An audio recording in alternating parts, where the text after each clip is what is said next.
Hello.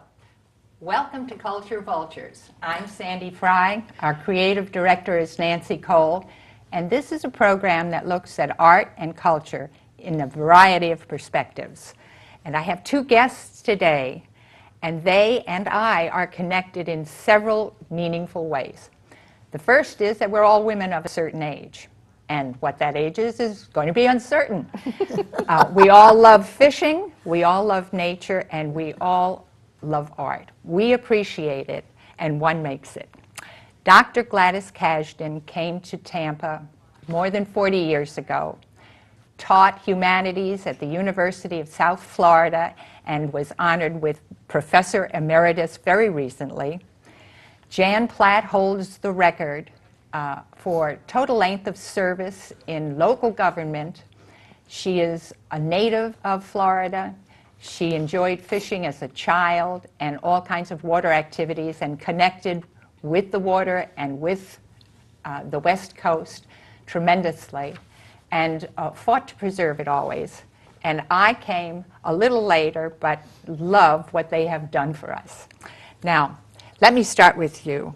Gladys, you weren't born in Florida. No, I was born in Pittsburgh. In Pittsburgh. Well, they're cleaned up that river too, as a matter of fact, which is good news. But you began as an artist rather early. Yeah, I was 4 years old. That was pretty early. My father was a photographer, and it was a Sunday. I remember everything there. And they were all sleeping. I laid in on Sunday. So I was wandering around the studio, and I found some paper, and I started to scribble on it.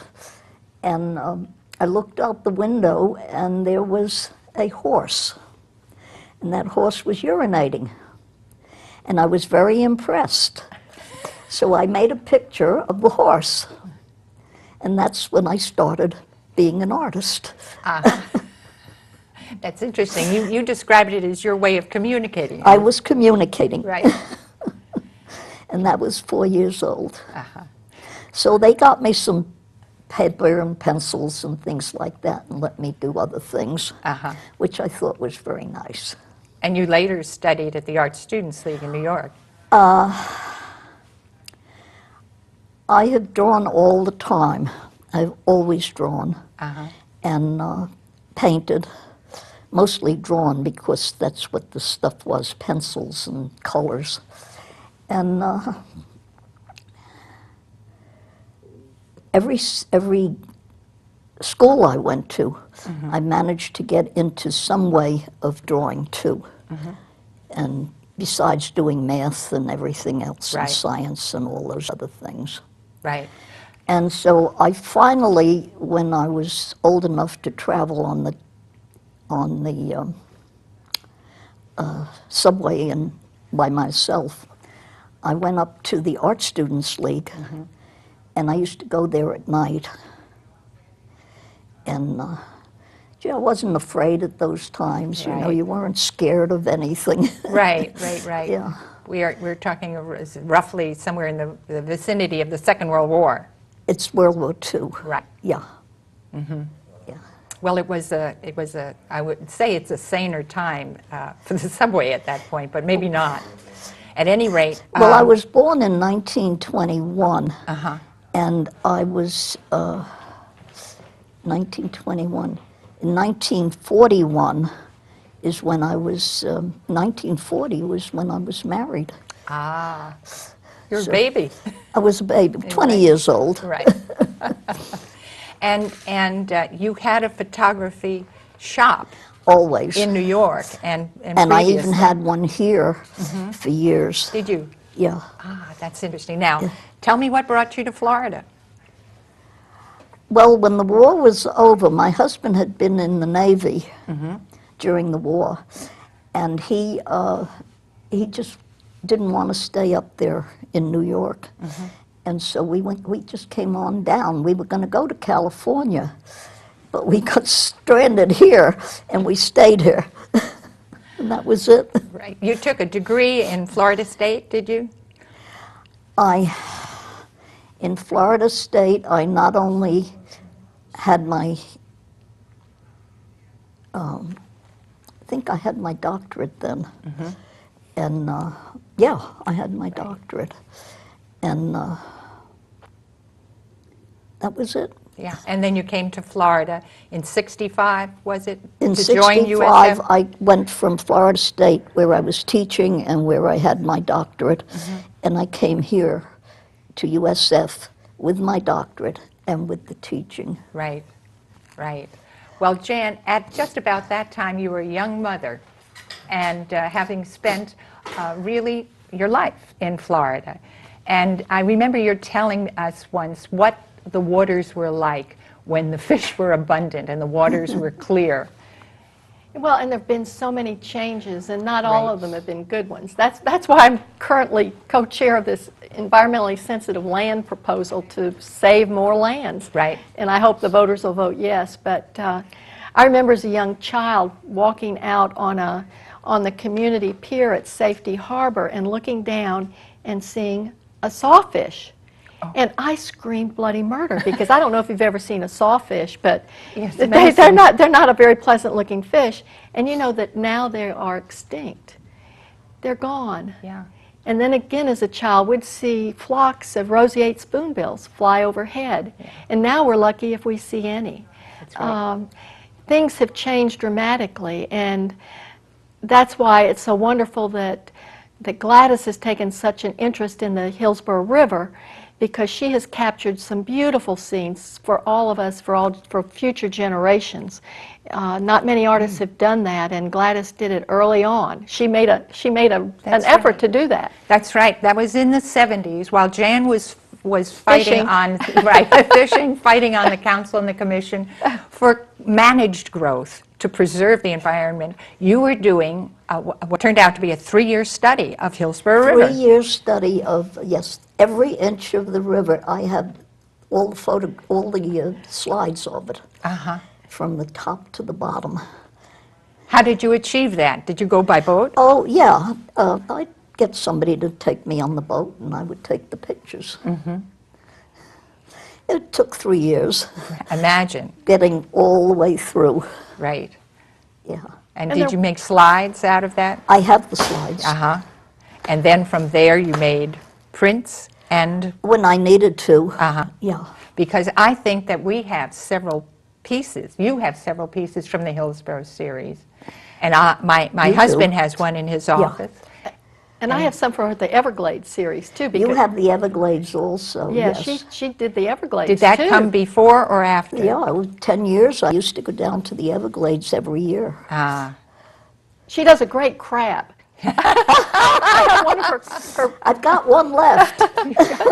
You've got one crab left in the multiples. Gorgeous Did you have crab. They're multiples? watercolor. They're watercolor. And they're wonderful for Oh, blue I bet crabs. they are. Yeah. I bet they Right are. over here we have the flying vertebrae. They were part of a time when I had a broken leg and I was doing bones. Well, that's a very good way to And relate. but I had a number of vertebrae from animals, and so this is it's called flying vertebrae. That's It's a wonderful. lot of fun. Well, during your career, did you have projects that took various amounts of time? Oh yeah, every 10 years I change. You would change focus. I change focus. Uh-huh. Yeah. So you had the Hillsborough River, which is 55 miles long, you said. Yep. As the crow flies, not the swiggly little thing. Well, And then you went to the Everglades? oh, I've always been on the Everglades. As So soon it as was I a came to revisiting. Florida, I was going to the Everglades. Yeah. And what else interested you? What else interested me? Everything interests me. Yeah. Let me see. How many Right renditions now, you I'm did? working on, and I'm finishing it up, and it's going to go into Mosi. They don't know it yet, but they're going to get it eventually. It's 4 pieces, very large pieces of the winter, spring, what else did we Summer have? and fall? and all 4 of them. The 4 seasons. And they're all dealing with nature. And so I have just 1 more to go. I'll have that done by the end of the year.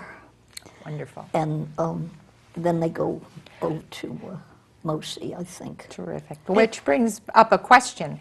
What is your connection with Mosi? I know the Welcome Room has your name. Mosi wouldn't be there if it wasn't for me. That's a big connection.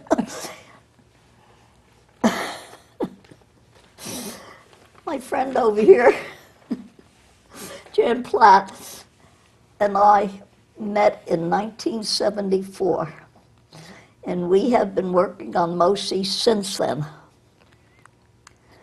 And everything we've done has gone through Mosi. Right. Originally, And so what is so wonderful when you go to Mosi is you see so many of Gladys's paintings. She has shared them with the world, really, right. at Mosi. Which is very I important. want to tell you the story about how we got Mosi. There was 8 acres of land on, what street is it again? Fowler. Fowler. 8 Right. acres of land that was open, absolutely open, with trees and grass and all that stuff. And The county owned all that the land. county owned the land, and they wanted to do something with the 8 acres that was all ready to be used. And we had a meeting. Were you at that meeting that when we finished the last go-round on having it stay there, the 8 acres? Yes, because that whole parcel was very controversial. It was. The county had gotten it because it was an old airport. If you think about it, you will see, I think there's still part of the landing strip that's on the other side of 30th. Yeah. So the county, in fact, the medical examiner has just moved his office on a part of that parcel. I remember him. And it's been decades. He's had that land designated and he's finally using it, but Mosi used it right away once they acquired it. What happened is we had a big group, and we had until 12 o'clock at night to say yes or no for the land. And what we did, I was having a party that night, and I wasn't coming to the meeting, but they needed their quorum. So I said, well, I have a party, I can't come. But we need you to fill the quorum. So I waited and waited, and then they called again, and they said, you've got to be here. So I got in my car, I left my party, and all the food, and all the wine, and everything else that was there. And I got in this huge car, my big green, whatever it was there, that took 100 paintings that could handle it. And I raced through every red light to get over to Mosi. Fowler Avenue? It was over on the other side of the town. Oh. And I come in there, and I say, well, what is it you want out of me? And they said, well, we need the quorum. Right. So I look around, and I said, well, have you got everything going? They said, yeah, all we need is we have to vote. So I said, okay. I said, let's take the vote. Well, I made the quorum. You were instrumental. I was the last vote. Wow. The history department wanted the land. I don't know what, no, they didn't want the land. They wanted it to go, the history department wanted to go to downtown, and they got it eventually. But they were the ones that didn't want to vote for the land. But we made the land, and I said, it's almost 12 o'clock.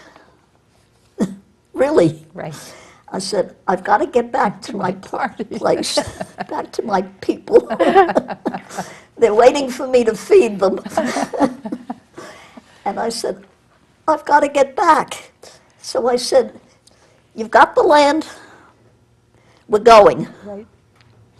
There was one man there was from the city, and he was so furious because they wanted the land, but they didn't want to get involved with it. Well, but the city wanted to put it down on the river by Curtis Hickson in that park. That's where they wanted to have it. And there was this big tug of war about whether it would be in downtown Tampa on the river or out at USF. And fortunately, you made up that quorum to vote for it to go out to USF vicinity, because the relationship between MOSI and the University of South Florida has just been so helpful to making MOSI the wonderful museum that it is. That's right. The Museum of Science and Industry, which is right across Fowler from the University of South Florida, has been a symbiotic relationship. So we did get we got everything we wanted. Right. But I shot back to my party, and they were already doing the dishes. They started without you. They started without me. Well, you were very generous with them because they now are the recipients of all of this wonderful All art. of this wonderful stuff that we've got. Yes, Yeah. and you have even donated some of the works that you have of Gladys. Yes, but she also has donated pieces of her art to the Jan Platt Library. Yes. There are several pieces that the county bought for the Jan Platt Library, and for those of us, those who are You've got them watching, at the Jan Platt. We've got them at the- MOSI. and at the and Tampa The Museum city. of Art. Yeah, and the Tampa Museum of Art has So- about 10 of my pieces. So I would encourage the public to look closely, because when you go to any place, to look at that signature, because that's Gladys. That's right, that's right. Let me ask you, Gladys, how do you make your art? How did you go in the Hillsborough series? What did you start to do? When I used to go down to the Everglades every year for 10 years and stayed about a few days, I would take slides and photographs, and then I would use those that I made, so it's not somebody else's work. And I would make the trees and all the different things. I had a whole series on the Everglades. That took about 10 years. When I went out west, it was another 10 years, and I was doing the Grand Canyon. And I used to go there every year for about a week or two. I know why. Magnificent. Oh, it's wonderful, yeah. And so I had the same thing going. And that's what I do, is I have been working for the most time on nature, anything with nature. Right. And animals sometimes, but I don't do the animals anymore. But I do the trees, Right. the vegetables, all those things, and that's coming along.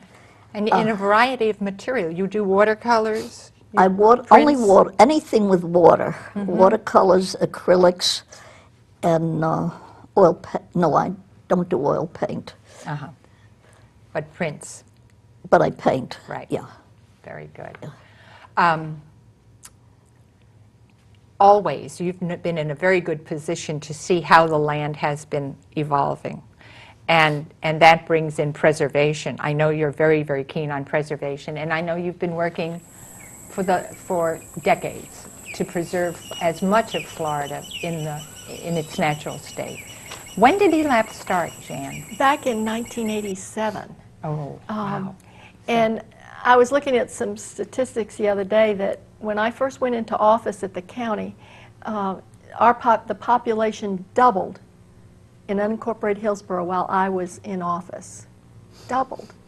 And the projections are that it's going to double again in the next 25 years. And that's why it's so critical that we now save those important lands, because if we don't, if the public doesn't buy them, developers will think of a way to put subdivisions, and pave over them. And you know, so many people come to Florida for its natural beauty, for the swamps, for the for the birds that are here, for the mangroves. That's why people come, and yet there's a tendency for government to allow those beautiful areas to be destroyed. And so again, the only way to save them is through the government purchase. And so over the last 20-some years, we've purchased over, and I say we taxpayers have purchased 44,000 acres in this county. And so the money is running out, and that's why we've put it back on the ballot to, so it'll be on the ballot, it's the last item on the ballot, to extend the ELAP program with $200 million. We've just spent about $100 million. So that we can buy more land. And you know, with the economy as it is, I firmly believe that there will be more lands available now because some of the developers are finding that they can't build right now, so it's a good time for us citizens to get a bargain and buy some of those lands to set aside. Absolutely. So I'm hoping everybody will vote yes, because it's really a legacy that we can leave to our children and our grandchildren. So it's one of the amendments. It's the last one on the ballot. It's the last yes item. On the last one. I'll go through the whole ballot. It's the very, at the very end, vote yes. You can vote no on maybe a lot of the other stuff, but vote yes on that one. Right, absolutely. That's right. Well, that's great. That's going to be your legacy. Gladys, tell us, what would you like your legacy to be? How many paintings do you think and works have you produced in your lifetime? Oh my God, thousands. Really? Thousands of things. Most of them I've sold. Yeah. Good. That's good. I have about a couple of hundred left, but they're small ones, and I'm going to try to sell those soon. Going to have an open house one time later this year. Great. Yeah. And as for your legacy? My legacy, what is my legacy going to be? Yeah. Well, as I said on this paper, some of my students still come to see me. That's always that's a living legacy. That's a legacy. It is.